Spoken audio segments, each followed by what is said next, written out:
game before he's like, if he gets Greaves at a decent time before feeding once or twice, they look pretty good. But I think the drought pick is going to be heavily. Never get enough use out of it. So I have to imagine that's just one of those things where team synergy wise, they just give him a lot more opportunities to refill. Good first blood there from Secret. Yep, he's went for the triple Wraith Band on Matsu, so he's very strong in terms of right click and.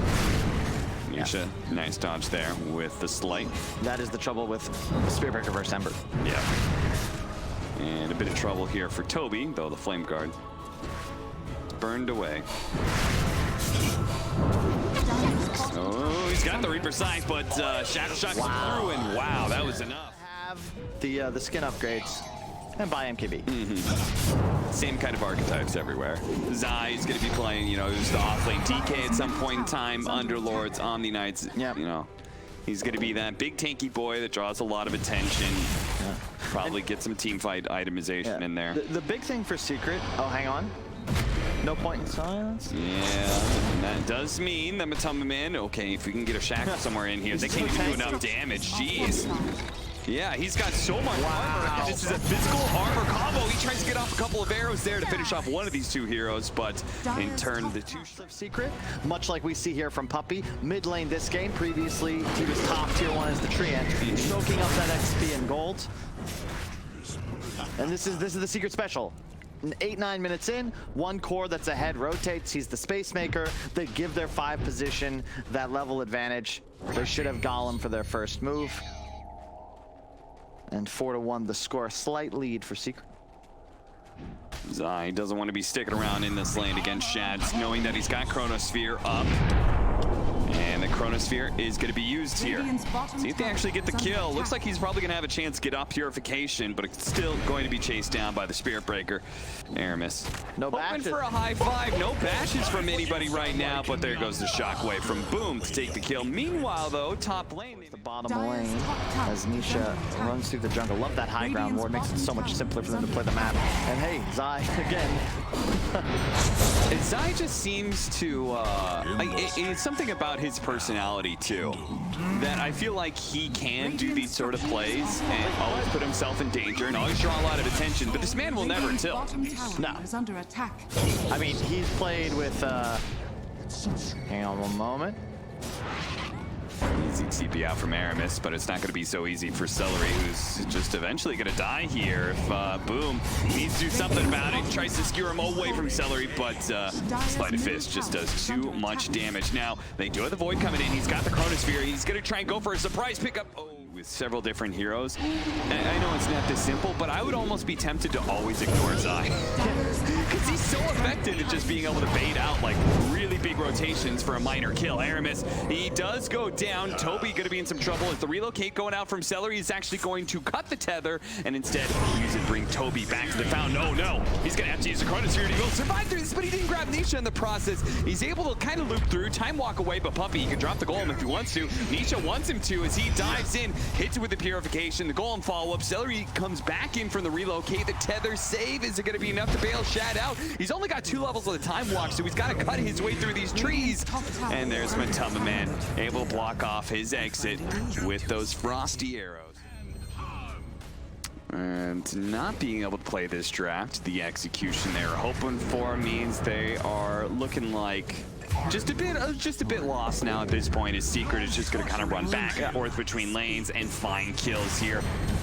Still got Ghost Shroud up. Toby can start dodging some damage, but he doesn't get it off before the shackle. There's just no spells, so you don't have Chrono. So GG a little bit better because it feels like as soon as they're kind of behind, they just run out of damage. We talked about the damage problems from game 1 as well. Hard to say. Oh, okay, they're going to be able to get on top of Matama Man here. There is going to be the saving grace from Zai. He's got Divine plus a little bit more heals. Aramis is in trouble. Yapster is going to be able to run down underneath the tier 2. Relocate back out as Silence on top of the shackles. Shad's going to be low. Yapster misses out on the shot there that would have finished him off, and Shad is able to get away. Boom. Not quite so lucky, though. Toby actually made the skewer back in the ring. Already in tier 2. Nice combo from Viking GG. Oh, we can really win some team fights. And then Secret's just going to hit their like second timing and kind of run things over. The thing that was unfortunate is that Zai's GA, it saves his Drow, but they weren't able to actually deal damage during Zai gets Skewer back in, but that is just a beautiful Golem plus Fatal Bonds combination. They all got to run away, but the damage is going to come in from Nisha. Already takes out the IO, and the Fatal Bonds will make sure that Boom does a fair amount of damage to Aramis as well, who gets sniped out by the Shackles. Had to play the bottom half of the map.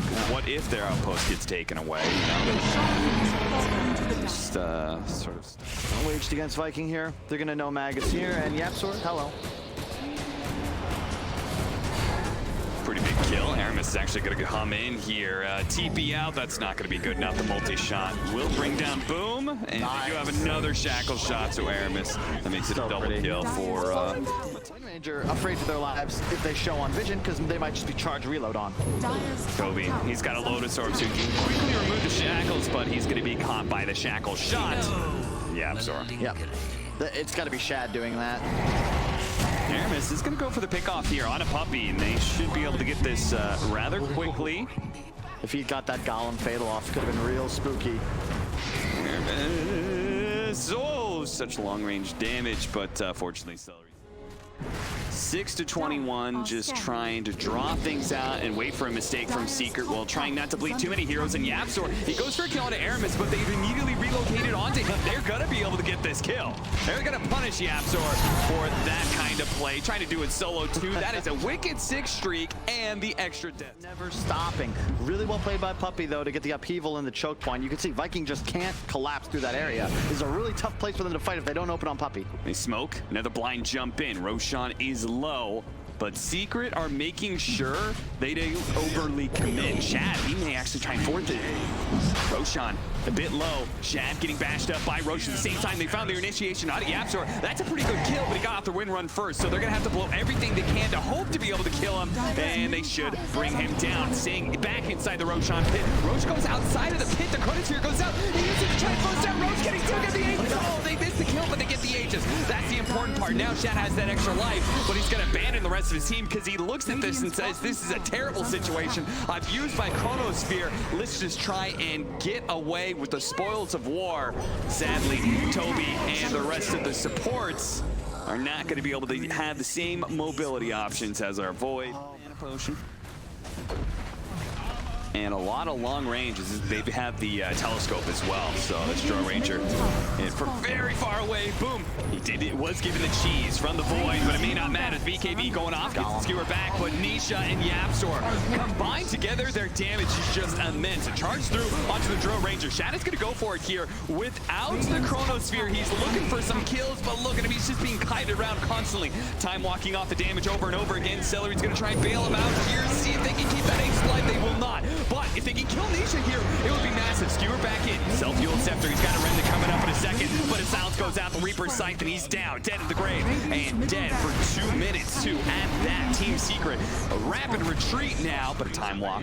Forward, dilation, slowing down this Drow Ranger. Shad, if he can keep up on it. Buyback coming in from the Ember Spirit. Celery trying to help out this point. You go heavy RP, but he got silenced. The Gus goes out. Matumbaman, he takes out the turns the damage on the Boom, and a shackle shot comes in from Yapsor. Locking down Shad. He just cannot get his hands on any of these heroes. And finally, as he does, he's got Toby to help him out as well. But Matumbaman, he's looking so tanky now. There's no help, and Shad is giving up on this. But all of his friends are dead. Toby's gonna fall, and Shad, he'll make his way back to the base, much like he did. 2 racks, maybe 3. No buyback. Maybe either 3. They've got the Chronosphere. Shad, he's just gonna kind of go for it, but every single time he approaches, it's a shackles, it's a silence. There's always something there to be able to slow him down. Now Matumbaman's pretty far forward here.